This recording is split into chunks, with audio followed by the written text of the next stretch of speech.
नमस्कार, जय महाराष्ट्र. मी डॉक्टर अनिल फळे. महाराष्ट्रातलं सगळ्यात मोठं डर्टी पॉलिटिक्स जर कुठं घडतंय तर ते ठाणे जिल्ह्यामध्ये घडतंय. मुख्यमंत्री देवेंद्र फडणवीस आणि उपमुख्यमंत्री एकनाथ शिंदे यांच्यामधलं जे अंतस्थ वैर आहे ते कोणत्या पातळीवर गेलेलं आहे हे महाराष्ट्र बघतोय. गणेश नाईकांनी मला हलक्यात घेऊ नका, तुमचा टांगा तर पलटी करेन, घोडे देखील फरार करेन, अशा शब्दामध्ये एकनाथ शिंदेवर प्रहार केलेला आहे. इतकंच नाही, नगर विकास खातं आपल्या स्वतःकडे ठेवून कशा पद्धतीने नवी मुंबई महापालिकेमध्ये पट्ट्या बोळ केलेला आहे आणि हरामाचा पैसा कसा हडप केलेला आहे असं देखील नाईकांनी म्हटलेलं आहे. आणि इतकंच नाही, 2022 मध्ये जे भारतीय जनता पार्टी बरोबर येणं पसंत केलं, वैचारिक नाटक केलं, ते केवळ तुरुंगात जाण्याच्या भीतीमुळेच केलं, असा हल्ला देखील नाईकांनी केलेला आहे. एकूण काय म्हणजे बघा, मुंबईच्या चेंबूर मधल्या 173 क्रमांकाच्या वॉर्डमध्ये 50 खोके एकदम ओके अशी घोषणा दिली गेली जाहीरपणे. नगर परिषद निवडणुकांमध्ये हिंगोलीला भाजपचे आमदार तानाजी मुटकुळे यांनी संतोष बांगर यांनी कसे 50 कोटी रुपये घेतले, त्याच्या आदल्या रात्री रडण्याचं कसं नाटक केलं होतं हे सांगितलेलं आहे. थोडक्यात या तिन्ही घटना लक्षात घ्या. म्हणजे दोन पक्ष फोडून मी सत्तेमध्ये आलोच की नाही, पुन्हा येऊन म्हटलं होतं त्याप्रमाणे मी सत्तेत आलेलो आहे असं देवेंद्र फडणवीस यांनी हुशारकीने सांगितलं होतं. रात्री हुडी घालून फिरतोय. आमचे हे हुडी घालून फिरायचे, मला देखील ओळखू येत नव्हते, असं अमृता फडणवीस यांनी म्हटलेलं आहे.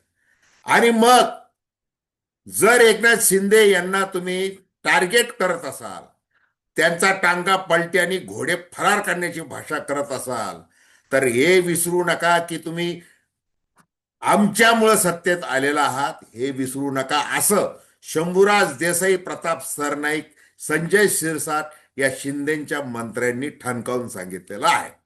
एकूणच हा विषय नेमका महाराष्ट्रातल्या राजकारणातला खऱ्या अर्थाने डर्टी पॉलिटिक्सचा आहे आणि त्याविषयी आपण थेट विश्लेषण करणार आहोत. दर्शकांना विनंती की चॅनल सबस्क्राईब करावं, सबस्क्राईबचं बटन दाबावं आणि आपली प्रतिक्रिया बिनधास्तपणे नोंदवावी. तटस्थ भूमिकेतून स्वतंत्र पत्रकारिता म्हणून सर्वसामान्यांच्या दृष्टिकोनातून आपण सदैवपणे चर्चा करत असतो. हे बघा, ज्या वेळेला उद्धव ठाकरे यांच्या विरोधात बंड करून एकनाथ शिंदे आपल्या आमदारांसह सुरत, गुवाहाटी ते सगळं झालं, आणि मग कशा प्रकारे केंद्रीय गृहमंत्री अमित शहा यांनी लोटस ऑपरेशन केलं आणि मग त्याचे सगळे देवेंद्र फडणवीस यांची ब्रिगेड कशी कामाला लागली, मग मोहित कंबोज वगैरे सगळे जे नेते हे सगळे मसल पॉवर, मनी पॉवरचा वापर करून कशा पद्धतीने सुरत, गुवाहाटी हे सगळा तो राजकीय तमाशा झाला आणि वैचारिकता, हिंदुत्वात बाळासाहेब ठाकरे यांचे विचार असं सगळं भांडवल करण्यात आलं. परंतु ते सगळं कसं खोटं होतं असा प्रहार गणेश नाईकांनी केलेला आहे. गणेश नाईक, एक लक्षात घ्या, हे तसेच राजकारणी आहेत आणि त्यांना म्हणजे मजबूत असे राजकारणी आहेत, स्ट्रॉंग मॅन आहेत. इतके स्ट्रॉंग मॅन आहेत की रवींद्र चव्हाण जे भारतीय जनता पार्टीचे प्रदेशाचे अध्यक्ष आहेत, डोंबिवलीचे 4 वेळा आमदार राहिलेले आहेत, मुख्यमंत्री देखील होणार होते अशी देखील चर्चा, त्यांनी गणेश नाईकांच्या माध्यमातून काय केलेलं आहे, शिंदे पिता पुत्रांवर हल्ला केलेला आहे. आता अमित शहा यांनी समजावून सांगितलं दिल्लीला बोलून की तुम्ही एकनाथ शिंदे यांचं ऐका, मुंबईला विचार करा, ठाण्याला करा आणि कल्याण डोंबिवली के लिए भी वो रो रहे हैं, त्यांचा विचार करा, असं शहांनी ज्या वेळेला सांगितलं त्यावेळेला रवींद्र चव्हाण यांनी शहाणपण, राजकीय शहाणपणा महायुतीतला दाखवत ती तडजोड केली, युती केली. परंतु प्रत्यक्षात काय घडतंय, नवी मुंबईमध्ये युती केली नाही, ठाणे जिल्ह्यातली नवी मुंबई आणि मग या नवी मुंबईच्या महापालिकेमध्ये ज्या 3,000 कोटी रुपयांच्या ठेवी होत्या त्या 800 कोटीवर कशा आल्या? 14 गावांचा समावेश करताना मला विश्वासात का घेतलं नाही? हा सगळा पैसा कसा हडपलेला आहे? आणि नगर विकास खात्याच्या माध्यमातून जे काही रसद गोळा केली जाते, FSI वाढवून दिलेला आहे, अमुक गोष्टी अनेक गोष्टी केलेल्या आहेत. थेट हल्ला गणेश नाईकांनी केलेला आहे आणि ऐन निवडणुकीत केलेला आहे.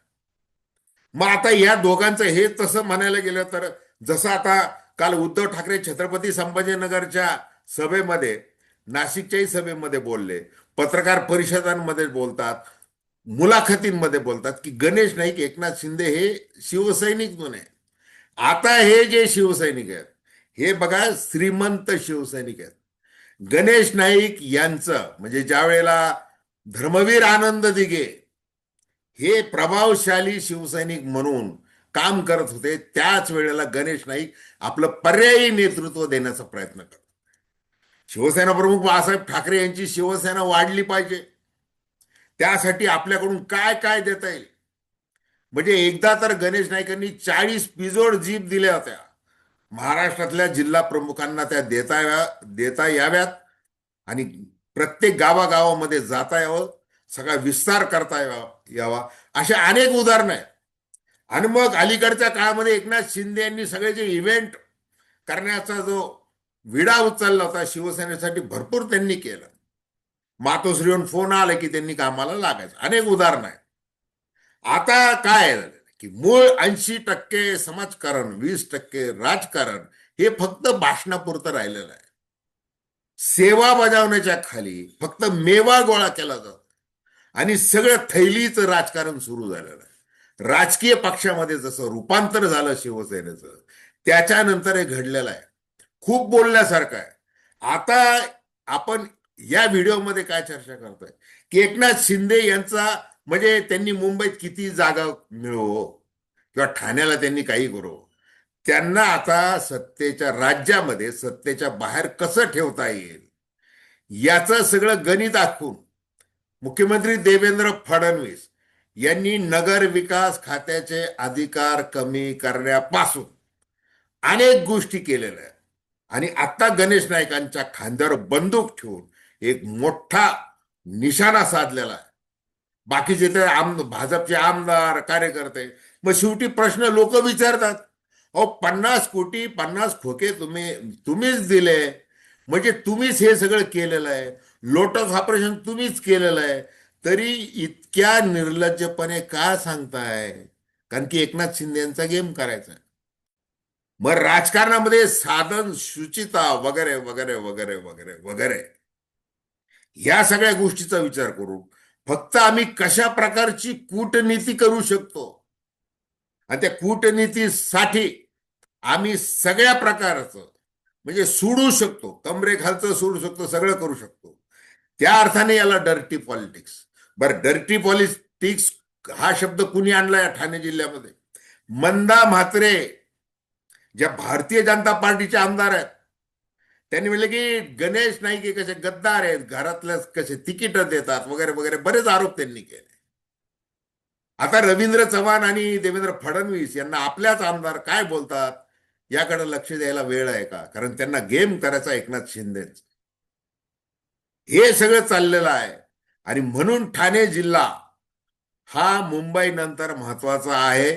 त्या दृष्टीने इथं काय निकाल लागतोय, एकनाथ शिंदे कशा प्रकारे करतात. आता गणेश नाईकांना सोबत घेऊन रवींद्र चव्हाण प्रवेशाचे सोहळे सुरुवातीपासून करत आले. काल जे अंबरनाथला केलं, काँग्रेसचे नगरसेवक घेतले, कुठं आले तत्व, काय हिंदुत्वात वगैरे काही नाही. मालेगावला 4 मुस्लिम केले, उमेदवार दिले, अनेक गोष्टी घडल्या. MIM बरोबर युती.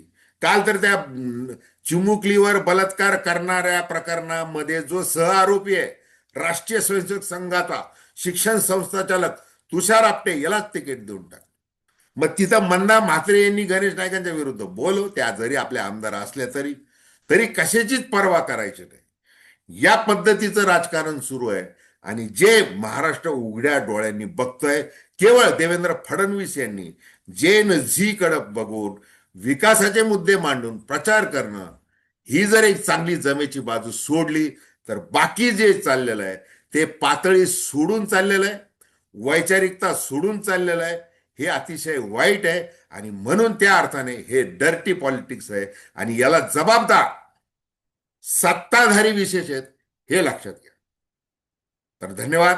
हा व्हिडिओ आपल्याला आवडला असेल अवश्य शेअर करा, सबस्क्राईब करा आणि आपली प्रतिक्रिया बिनधास्तपणे नोंदवा. धन्यवाद.